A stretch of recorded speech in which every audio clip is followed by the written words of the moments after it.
केदारनाथ उपचुनाव के लिए नॉमिनेशन के सेकंड लास्ट डे की आंखों देखी। किस किस ने कैसे कैसे नॉमिनेशन किया। नेताओं और कार्यकर्ताओं की चखल पखल ऐसी हुई कि उखीमठ की सड़कें जाम हो गई। किस किस की रैली में लोग जल्दी जल्दी घर चले गए।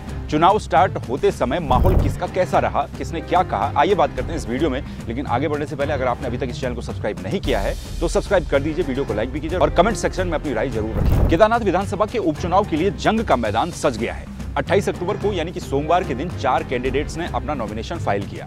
एक ही दिन 4 प्रत्याशी और उनके समर्थक जब नॉमिनेशन करने के लिए पहुंचे तो उनके आने से उखीमठ की सड़कों ने भी जवाब दे दिया। तंग सड़कों पर गाड़ियों का रेला, उन पर भाजपा, कांग्रेस, यूकेडी के झंडे और अपने अपने नेताजी के उत्साह में पहुंचे उनके कार्यकर्ता। ये नजारा रहा नॉमिनेशन के सेकंड लास्ट डे पर। तो आज क्योंकि बीजेपी और कांग्रेस दोनों ने एक साथ ही अपने केदारनाथ विधानसभा के कैंडिडेट डिक्लेयर किए हैं रात को, और नॉमिनेशन दोनों पार्टियों का एक साथ है, दोनों नेताओं का, आशा नौटियाल का भी और मनोज रावत का भी। इसलिए उखीमठ के रास्ते पे इस समय मैं भी हूँ और यहाँ पर देखिए किस तरीके से जो भीड़ है वो यहाँ पर मतलब एक तरीके से कहा जाए गाड़ियों की आवाजाही, ट्रैफिक का आवागमन काफ़ी ज़्यादा यहाँ पर लगा हुआ है।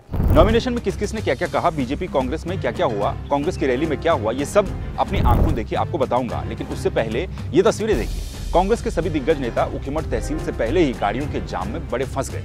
वहां से कई नेता पैदल ही मनोज रावत के नॉमिनेशन के लिए ऊपर उखीमठ की तहसील में पहुंचे।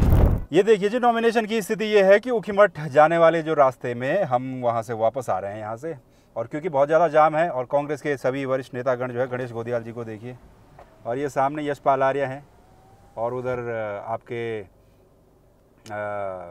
प्रीतम सिंह, सभी लोग जाम में फंसे हैं। और बहुत ऐसा जाम यहाँ पर लग चुका है क्योंकि रोड एक तो यहाँ पर पतली है उखीमठ जाते हुए, और इस रोड, पतली रोड में सारे जो दल हैं, बीजेपी वाले, कांग्रेस वाले, सारे नेताओं का नॉमिनेशन आज ही है। और उस वजह से यहाँ पर गाड़ियाँ इतनी ज़्यादा हो गई कि बहुत ज़्यादा जाम यहाँ पर लग चुका है। और अब यहाँ स्थिति जो है, आखिरी दिन से पहले बीजेपी की कैंडिडेट आशा नौटियाल, कांग्रेस के कैंडिडेट मनोज रावत, यूकेडी के कैंडिडेट आशुतोष भंडारी और निर्दलीय कैंडिडेट त्रिभुवन चौहान ने अपना अपना नामांकन पत्र दाखिल किया। बीजेपी से शुरू करते हैं। आशा नौटियाल के नामांकन में बीजेपी के कई दिग्गज नेता जुटे। खुद प्रदेश के मुख्यमंत्री पुष्कर सिंह धामी आशा नौटियाल के नामांकन में पहुंचे। इसके साथ ही पूर्व सीएम तीरथ सिंह रावत, डॉक्टर रमेश पोखरियाल निशंक, प्रभारी दुष्यंत गौतम, अध्यक्ष महेंद्र भट्ट, रुद्रप्रयाग विधायक भरत चौधरी समेत कई नेता आशा नौटियाल के साथ मौजूद रहे। नॉमिनेशन के बाद उखीमठ में इंटर कॉलेज के मैदान में बीजेपी की एक जनसभा हुई। इस जनसभा के मंच पर कुलदीप रावत भी मौजूद रहे। जी हाँ, खुद टिकट की दावेदारी कुलदीप रावत कर रहे थे और उन पर सभी की नजरें भी थी कि वो अब क्या करने वाले हैं। तो उसमें अपडेट ये है कि बीजेपी ने उन्हें किसी तरह से मैनेज कर लिया है।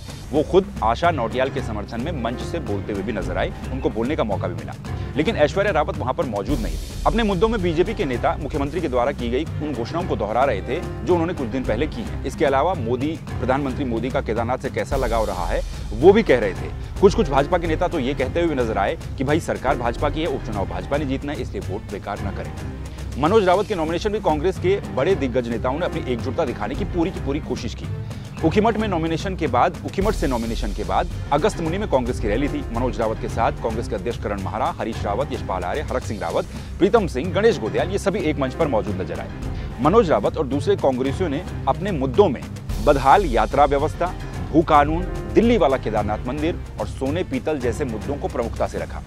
कांग्रेस की जनसभा में सभी ने बोला, लेकिन हरक सिंह रावत और गणेश गोदियाल ने अपने भाषण से उस रैली का और उस जनसभा का माहौल ही बदल करके रख दिया। वहीं यूकेडी के प्रत्याशी डॉक्टर आशुतोष भंडारी ने भी अपने समर्थकों के साथ नॉमिनेशन किया। क्षेत्रीयता की बात पर वो भी चुनावी मैदान में हैं और अपनी जीत का दावा वो भी कर रहे हैं। निर्दलीय प्रत्याशी के रूप में दिन का आखिरी नॉमिनेशन त्रिभुवन चौहान ने किया। त्रिभुवन चौहान भी क्षेत्रीय मुद्दों को लेकर के मैदान में उतर चुके हैं। तो बहरहाल अब केदारनाथ उपचुनाव के लिए मंच सेट हो चुका है, यानी कि अब आगे से यहाँ से टेक ऑफ करना है इस चुनाव को। अब नामांकन के बाद सभी प्रत्याशी जनता को रिझाने की खूब कोशिश करेंगे। बीजेपी वाले पूछेंगे कि भाई मनोज रावत ने 5 सालों में क्या किया जब वो विधायक थे, तो कांग्रेस वाले भी पूछेंगे कि भाई आशा नौटियाल ने 10 सालों में क्या किया जब वो विधायक थी।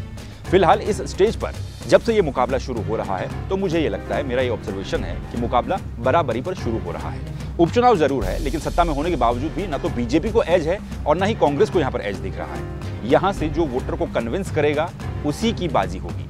जनता भी अब चालाक हो चुकी है। दोनों की रैलियों में लिमिटेड लोग पहुंचे थे और वक्त ज्यादा होने पर बीजेपी की रैली से भी लोग घर चले गए और कांग्रेस की रैली से भी लोग घर चले गए। इसलिए कहा नहीं जा सकता कि कौन किस पर हावी होगा रैली और जनसभा का हिसाब किताब देखकर। वहीं दूसरी तरफ इस विधानसभा के उपचुनाव में ठाकुर और ब्राह्मण का भी समीकरण रहेगा। ये इक्वेशन भी रहेगी जहां पर एक तरफ ब्राह्मण चेहरा और दूसरी तरफ ठाकुर चेहरा है।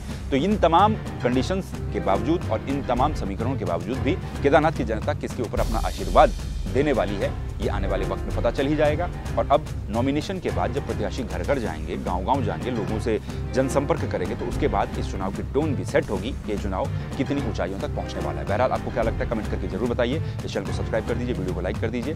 फिर आपसे मुलाकात होगी किसी दूसरे वीडियो में किसी दूसरे टॉपिक के साथ। तब तक के लिए नमस्कार, अपना ख्याल रखिए।